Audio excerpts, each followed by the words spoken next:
One would think that after 2 straight road wins, Portland Timbers GM Gavin Wilkinson would be in an upbeat mood. After all, the Timbers now look poised to survive the 12-game road slog at the start of the 2019 season. The defense, which was leaking goals at an alarming rate, has tightened up. Diego Valeri is closer to looking like his old self and now leads MLS in assists.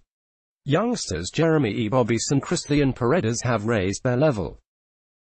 And yet, when asked if he was feeling better about his team's prospects, Wilkinson would only say, a little. The team's early struggles, when it went winless in its first 6 games, still rankle. It's still well off what we want. But 2 wins gives the team a little more respect, Wilkinson said via telephone.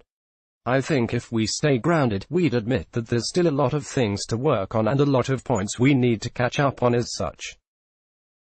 We're still under 1 point per game in the standings, which is not good. There are those elements we do need to fix and fix quickly, compared it to head coach Joe Savarez, a glass-half-full manager if there ever was one. Savarez was understandably enthused about the team's last 2 results, a 2-1 come-from-behind victory over Toronto FC on April 27 and a 3-1 win over Columbus on April 20. This period was different, the desire was different, said Savarez about the past few games. It's never been a problem with tactics. It's just that we had to find our way back in finding the right spirit. In Toronto we not only got a good win, but I thought the team played very well in regards to not only defensively but offensively, with possession, keeping the ball, very calm, executing the plan that we asked them to do.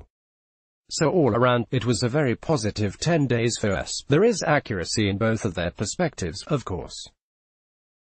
Portland has been a bit all over the place in 2019, and while its recent results have been positive, immense challenges remain. Onuoha calls on MLS to punish Thug Ibrahimovic. Sebastian Clethche is the most interesting man in U.S. soccer. MLS Power Rankings. LAFC top. Rapids anchored to the floor. Granted, any discussion of Portland's season to date has to start with its schedule. Its 12-game road stretch due to renovations at Providence Park is the longest to start the season in league history, and such displacement can impact a team in ways both obvious and subtle. When a team struggles on the road to get results, those difficulties can be arrested by a home game or 2, the better to get back in rhythm and regain confidence. Portland hasn't had that luxury.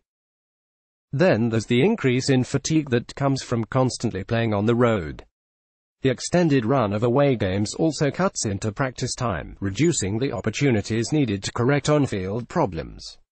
It factored into the decision to keep the team in Columbus after the win over the Crew, instead of flying back to Portland before heading to Toronto. But this was also a team just months removed from an appearance in MLS Cup final, and for that reason, the alarm bells during the first 6 weeks of the season haven't faded entirely. There were moments, particularly in the 3-0 loss to the San Jose Earthquakes on April 6, when the Timbers looked old and slow on both sides of the ball. Players like Valeri, David Guzman and Jorge Villafana looked well short of the form that had made them mainstays in Portland. While there has been talk of a championship hangover for Atlanta United, the Timbers looked like they were afflicted with a similar issue.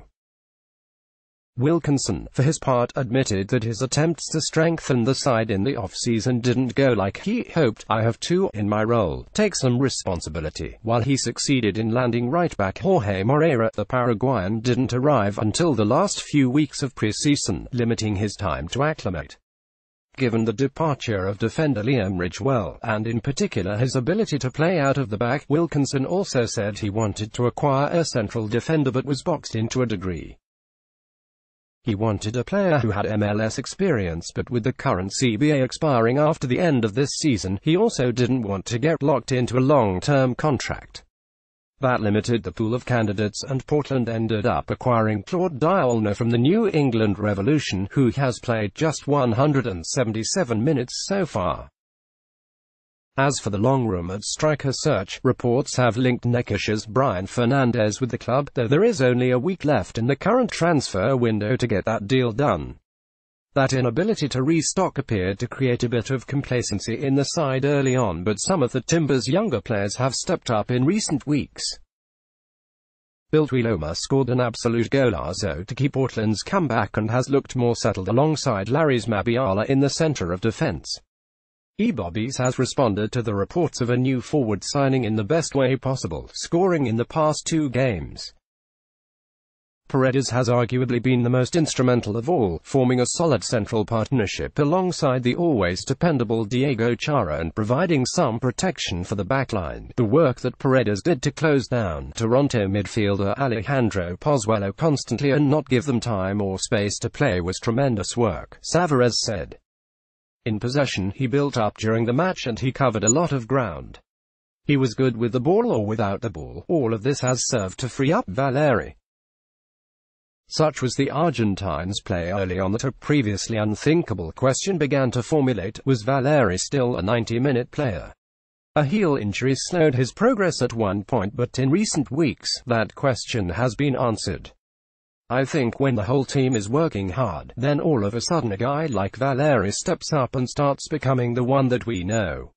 He's a game changer, Savarez said. Diego is a fantastic player, and now that the whole team is engaged, it allows him as well to be able to be more impactful in the game, not only him but Sebastian Blanco and the other guys.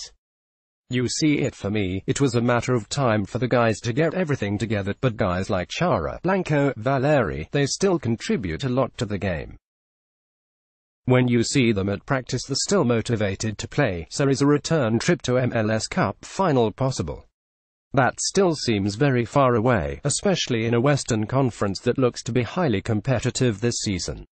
But a couple of more wins in the 4 remaining games of this road swing will allow the Timbers to stay within sniffing distance of the playoff places.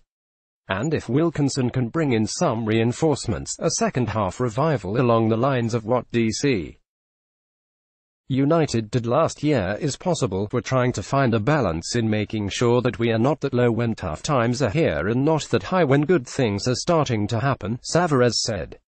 We need to keep our honesty towards our work, and keep going to the same way. If that happens, then Wilkinson's mood, and that of all the Timbers fans, will no doubt improve.